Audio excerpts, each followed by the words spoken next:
Desert Radio Podcasts. Well, unpack what's been happening regarding the Bank of Namibia's governor, the Johannes Gawaxab, who you will remember was imposed a fine, $1 million fine, that is from the Namibia Competition Commission himself, Ismael Gei-Khoibeb, as well as Gamma Investments, for implementing a merger without the Commission's approval. In actual fact, it comes after Gawaxab was facing allegations that he sold businesses and shareholdings in a major insurance company to family and friends, despite declaring that he had sold such interest to what he termed quote-unquote unrelated parties. Now, the Namibia Economic Freedom Fighters, you all have seen last week, have called on President Colin Namane to fire the governor, highlighting that he should have resigned after admitting to the white-collar crime. We spoke to a political analyst, that's Henning Malber, on his thoughts regarding this particular issue, and this is what he had to say. Gawaxab's fine by the Namibian Competition Commission for an unauthorized merger might serve as an unfortunate late confirmation for those who raised eyebrows over his appointment 4 years ago. Concerns then were related to his role in the private financial sector, as well as his closeness to the president. What has emerged now suggests not only an ethical problem.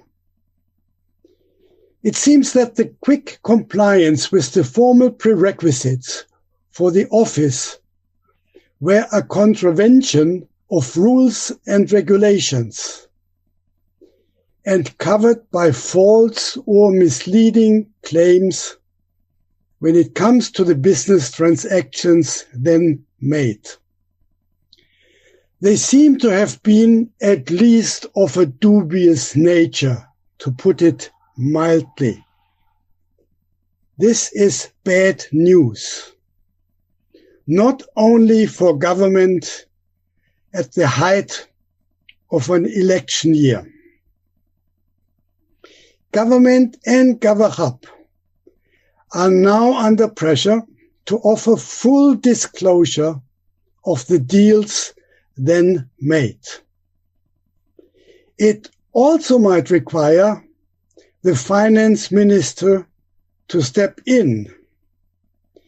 He was heading the bank before and should demand full transparency and accountability when it comes to the most important financial institution in the country. While Gawaxab reportedly declared upon inquiries the matters to be closed, they are certainly not. At a time when the country's financial regulations are internationally scrutinized to curb money laundering and to make provisions accordingly, this matter, while not directly related, dents the credibility and image. It deserves a top priority to be sorted out.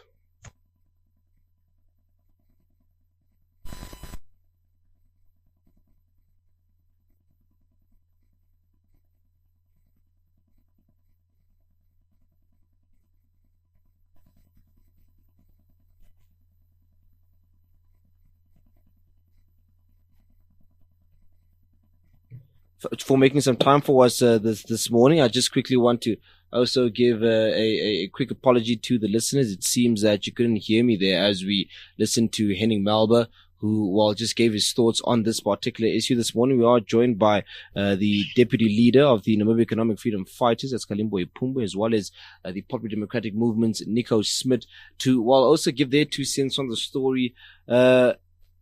Honorable Ipumbu, I'll start with you this morning. You have, and your party have point blankly called for Gawaxab's head to roll. Talk to us about that. Yes, John. Very good morning and morning to the listeners. Yeah, so it's very awkward, seriously, when this news broke out that we have a person who is responsible for making sure that our country's financial institutions are being policed in a manner that it does not conflict and it gives to the best and the ability of the standard of our country. So with what he has contravened and what he has agreed upon, I think it's higher time we really put ourselves forth in a very clear position to say, here that I have been doing it wrong, let me just go. And I think this is where we want also to see the competency and the ability to fight corruption with our current president now, Nangolo Kumba, to say, gentlemen, you have contravened to this law, so what needs to happen now? The doors are open. You need to pave the way so that you get somebody who will really represent this institution and knowingly that he's doing it to the best of the country.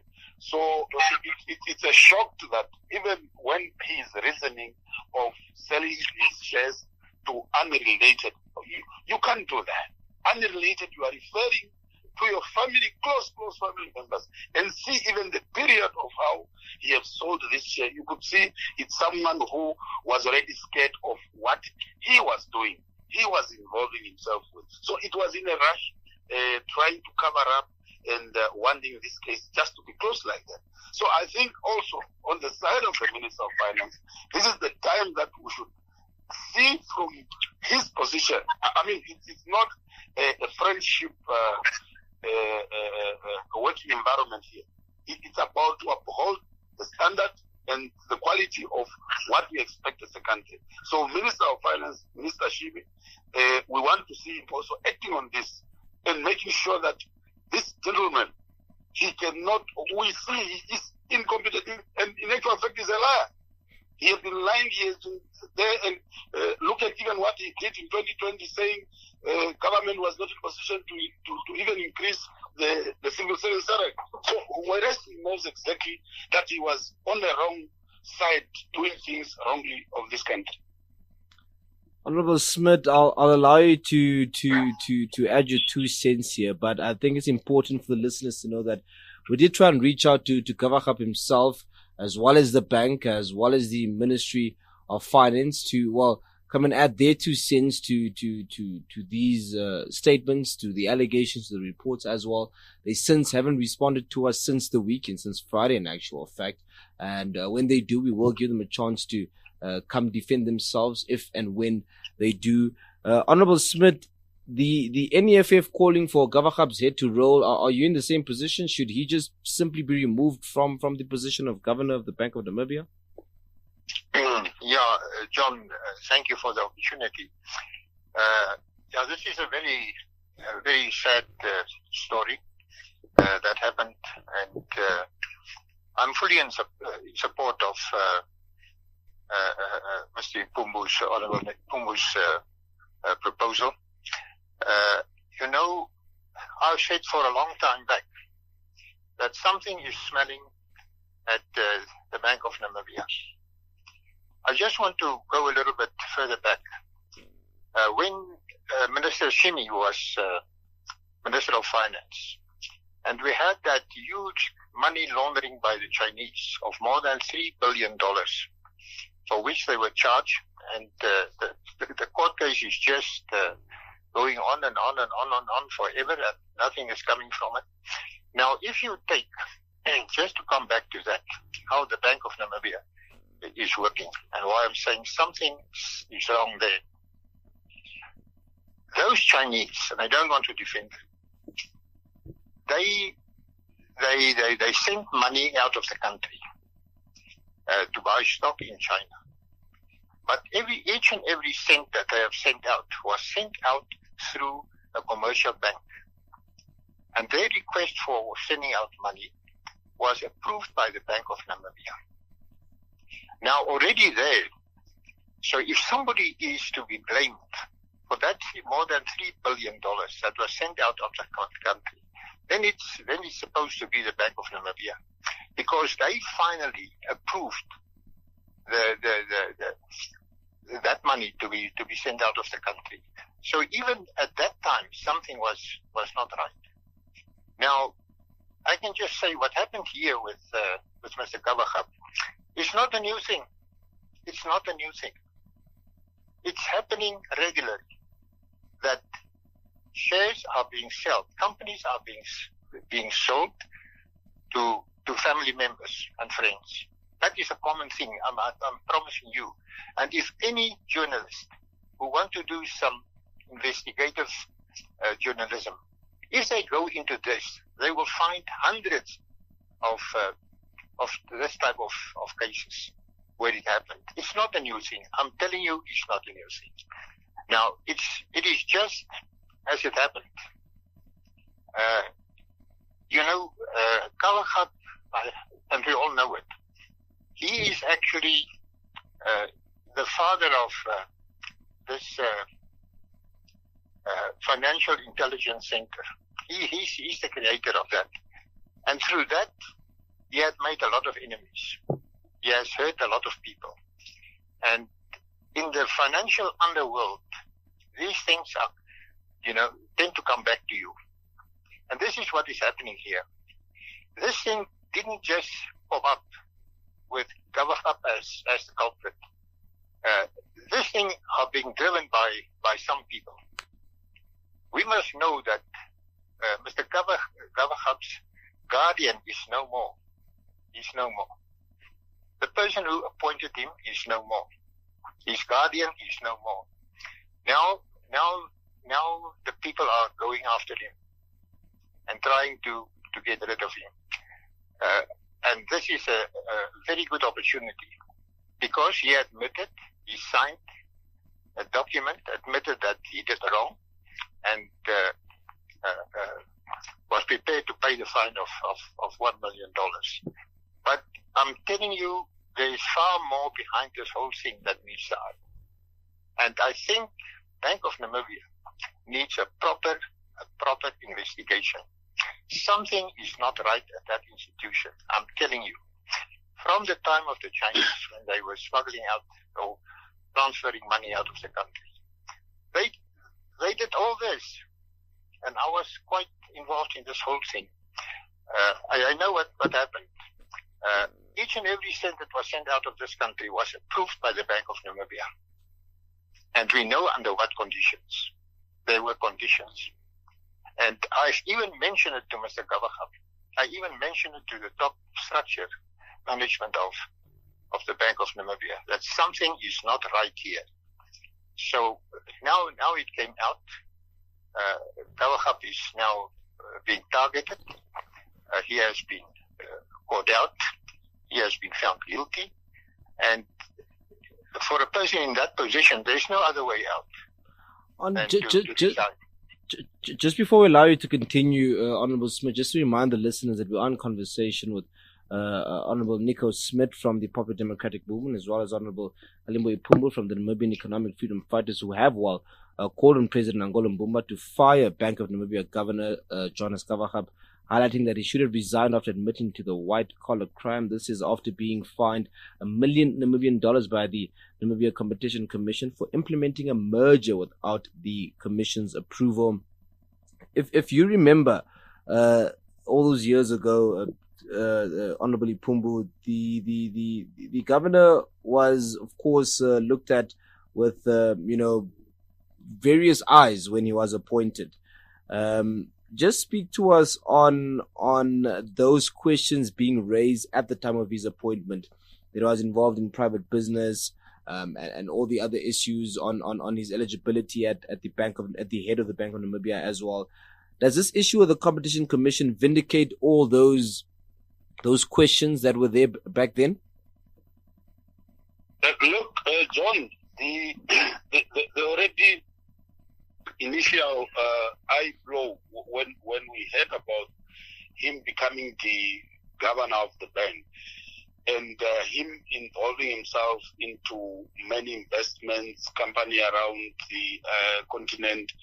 So we had already that fear that what will then happen, because this is somebody, if you know the equity companies that he had. So what will happen to our money? What will this guy really do to make sure that he betters the country's positions? So it's not that everybody was really at par to say, yes, we got the right person. With his good CVs, with his good excellence pronunciations toward these investments. So we were also just not really quite free enough to say this is the right person we have. And it really brought a bit of, will Namibia really be at a position that we want to see? And now that these things are coming out, I just want to give you one scenario also. We have this big bank that was approved, I think it's during his tenure. So you would really agree with even Honorable Smit when he says there is a lot of transactions that were made that are approved by the bank. And this is the same person that we are talking about, the person with that CV that we see him being associated with that investment in Africa, Ghana, Nigeria, whatever. So it's not that we were really comfortable him taking over that job and then expect things just to be like normal. So all this time around, like remember this thing, someone was trying to cover up all this nonsense, and that's why we are even calling now the current president to say we want to see him, as he said, he wants to fight corruption. He must do this, and it's not about he has been there. No, it's about transparency, accountability, and making sure that we get a candidate that will really do the best to our country. So it's something that is really awkward, and it angers a lot. And it's when you are running that institution, you are running with the lives and the living of the people. So when these infractions are coming, it's you who should really do the best. But then if you have embezzled, if you have full pockets of money, so what do you think? Do you think you will be there to care for the people? No, you will not. So this is the time now the current president must act, and we have given him 7 days to act, or else we are going to camp at the State House demanding that he fires this Gawaxab.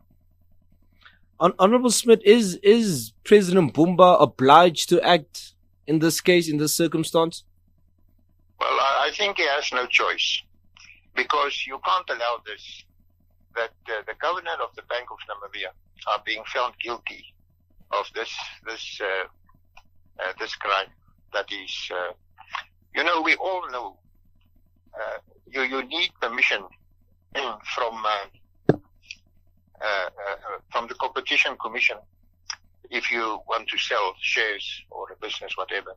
Just as you need a waiver when you want to sell your farm. You can't sell your farm without a waiver from the Ministry of Lands. So it's so common knowledge. It's just not true. So the fact that he did it was, according to me, ignoring the laws and the rules and whatever that's governing the transfer of shares, the selling of shares, or a company or whatever. So I think the president doesn't have a choice. He's on the spot, and to come clean on this, he has no other option than to let Mr. Gawaxab go. But I would like to call on Mr. Gawaxab to prevent this embarrassment. He should rather resign, take his leave and go, because nobody will trust him. Nobody, he has embarrassed all of us by being the number one financial person, in the banking sector in this country, the governor of the Bank of Namibia. So we can't afford to keep somebody like him in that position any longer. So I think he should be put on leave and then, be removed from office. There must surely be an investigation. Again, there was one. That's why the agreement was made, the decision of the High Court that they've pleaded guilty and paid the fine. So it's just a matter of procedure that he must just been told to go. And then we have to find a proper financial expert to run the Bank of Namibia. We can't bring in our friends, we can't bring in our cousins, our family, whatever. We must bring capable people in who can take responsibility of the finances of this country and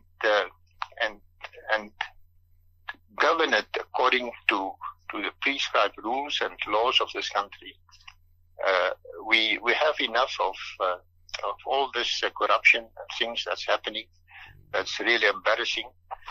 And also the fact that we have been grey listed and we can't get out of it. That is also another thing that I think should be discussed, because surely our finances are not being run correctly according to the way it should. Because why are we still grey listed? Why was the proper legislation not being put into place and that we adhere to those legislation? I will still recall, and Honorable Shimi will also recall, we were sitting till 10 o'clock, 11 o'clock at night last year to have all these laws approved that was been requested by the World Bank and the International Monetary Fund, that we should, approve certain laws that were prescribed to us. We did it, but still we were, grey listed. So what went wrong? We never really got an explanation for that. And what is the Minister of Finance going to do to put this thing right so that we can get out of that situation? Because it's not good for our economy. We are struggling as long as we are grey listed. We are a high risk country for any investor. It is actually a wonder that people are investing, literally billions of dollars, Namibian dollars in Namibia. But that is also to be explained because of the oil and the green nitrogen. That is why people are eager to invest. But you can see they are also very, very careful how they are doing it. They are not rushing in because of our grey listing. So I would also call upon the Minister of Finance to get his house in order so that we can get out of the situation, so that we can have more money flowing into the country more freely, and so that we can start with the developing of our oil resources, because it takes a lot, many years to before we can actually benefit. But the sooner the investors can come in and start their businesses to operate and get their footwork right, the more money will come in and the more money will create more jobs and will improve the quality of life of our people. That is our big worry. That Indeed. We must use our resources to improve the quality of life of our people. Just quickly to bring Honorable Ipumbu in here. Would you say that this particular event, the circumstance, this issue that we're dealing with now, has raised the Namibia Competition Commission's profile as an unbiased institution that can flag unfair competition in business dealing with anyone, with any institution, regardless of any affiliation? Look, as we are saying, there are those that have been trying to protect a certain individual being head of certain institutions. This time around, those guardians are not here. And as we said, not only this that has come out, the Competition Commission must go on further to investigate more, because there should be more deals that are signed under the leadership of this current governor that are not in line with the laws of this republic. So we should not just end here. And I'm telling you, we will unpack a lot of things as time goes, because those that had been trying to guard those and protect those individuals or institutions, they are no more. And when they are no more, those that are there now, they have no one to scare off. So they will unpack and reveal all the wrong done in all these institutions. So, and the cry of what was going on at Bank of Namibia, it was not a yesterday thing. We had been issuing statement, ACC to get in, the Competition Commission also to get in. But remember, you can't do, if there is that head that is protecting you, to investigate that institution. So with the current findings, and the Competition Commission must actually go further. Not only that, there are actually a lot of wrong done within the institution itself, Bank of Namibia. As I said, there is even this bank big from Angola. Should we really allow that bank to operate in our country, knowingly that this money that is being invested in this, it was corruptly owned, a person who has embezzled, a person who is being wanted even in their country. So it's something that worries you. How do you approve that? How do you do that? So I think it's higher time this institution, the Competition Commission, to go further and really dig out all unnecessary agreement that was signed and make sure that it's alerted to the Namibians, so that we also know those that are involved in this wrong deals to be dealt with on a very decisive manner. We wanted on our conversation this morning with the Popular Democratic Movements, Nico Smit, as well as the Namibia Economic Freedom Fighters, Kalimbo Ipumbu.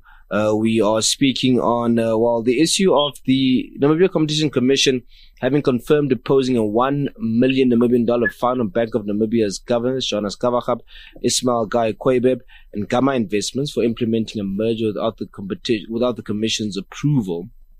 And on that point of the Namibia Competition Commission, Honorable Smit, as we start winding down our conversation, so perhaps briefly, if you can, just your thoughts on their state right now as being an unbiased institution. I mean, we saw just before that news came out a week earlier, they recouped around 13.1 million Namibian dollars in the span of a year for other transgressions as well. Are they on the right track, the NaCC? Yeah, I think they are, provided that they are just fair to all. Because as I've said, that if you do a proper investigation, you will find that this is a common thing that happens, at the Bank of Namibia. It's not a new thing. It's an old thing. I think the Competition Commission must just open their eyes and do a proper investigation. And they will open a can of worms, that I can promise you. There are people who are protected, very well protected. There are people with a huge amount of money behind them that's very powerful in this country. Especially now with this oil and whatever, people has become powerful overnight financially, and has a lot of weight, political weight and financial weight that they are carrying. So we must be very careful. And that is what I've said, and I think I said it also in Parliament, that we must be very careful how we are going to handle this oil business of us. If we don't do it properly, we might find ourselves in a situation where foreigners will earn everything and we will have nothing. Like with our uranium, like with other minerals, natural resources, where we as government are sitting with a 5% share, and foreigners are sitting with 95% of the shares. So how little of the money comes back to our country and to our people? Actually it's peanuts in comparing to what those people are making from our natural resources. And I think we should be very, very careful. And also the same with this green nitrogen. I'm seeing red lights flickering, that people, experts, international experts, financial experts will overrun us. The same with our oil. These international oil experts, they will overrun us. And at the end of the day, we might find ourselves in a situation where we are getting nothing from our oil or the green nitrogen. That is why we have a competition commission. They should really do their work, and they should do their work properly. Otherwise, they will also, at the end of the day, be blamed for not doing their work, for also allowing people to do things and closing an eye for, with what they are busy with. So we must be very careful. We have entrepreneurs and we have money people. There's nothing as sinister as the financial underworld. And we have many of those role players here in Namibia who are here. They are just like vultures. They when they heard of the green nitrogen, when they heard of our oil, they were just flocking to Namibia to see how they can get their foot, in the door. And I have said that our government must be very careful. We must get top financial experts who can advise us and who can protect us against misuse of our natural resources, taking over the things that actually belongs to the people, and that the people get nothing from it at the end of the day. So, my call is that the Financial Intelligence Center must also be very, very wake up in what they are doing. On the other hand, I think Mr. Gawaxab made a lot of enemies. This thing that they came with, the Bank of Namibia, that they even want to have control over the appointment of senior officials in the private banking sector. That to me that was ridiculous. You can't interfere, in the private sector in that way that they were doing. So, people will not leave you. They will chase you, and they will find the skeletons in your wardrobe, and they will expose you. And that is what happened here. That's why I've said earlier, some people are behind this exposing Mr. Gawaxab for what he did. It didn't come by investigation. It was driven by people. But not that it is something, not that it is wrong. It is good that people come up and blow the whistle so that these people can be exposed and that we can bring an end to it. But we have to be very careful with our resources and how we control our money. I take, for instance, it's not only Mr. Gawaxab that's guilty. You will recall a few years back when Honorable Sledwine was still in the Minister of Finance and Minister Shimi was the governor. It was decided by the Bank of Namibia that the Angolan kwacha could be used as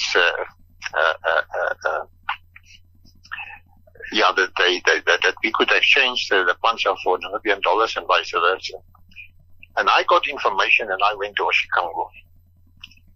And I couldn't believe my eyes when I went there to the banks. All the banks there. They were overcrowded.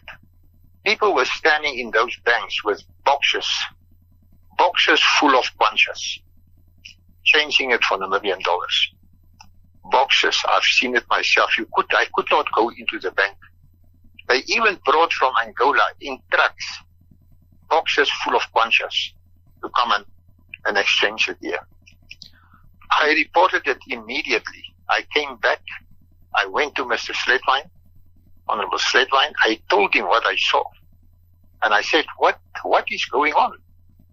So they immediately dispatched investigators to Oshikango, and they stopped it overnight, the trading in kwachas, because we all saw what was happening.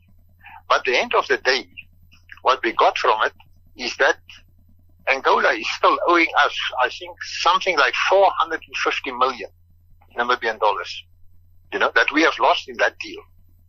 So, and think of it, what would have been done with $450 million? How many houses Indeed. would have been built? Honorable Smit, we'll have to park it there for now. We are coming towards the end of our show. I do want to thank you and Honorable Ipumbu for making some time for us this morning. Honorable Ipumbu, your 7 days end surely on Wednesday, Thursday. When does it end? Yeah, Wednesday, John. And all right, we'll look at now the head of this country to take up his steps and really protect his legacy in actual fact. All right, Honorable Ipumbu, we'll catch up with you then. We again want to thank you and Honorable Smit for making some time for us. Okay, thank you, John, and to the listeners. All right. Yeah. Okay, thank you. Desert Radio Podcasts.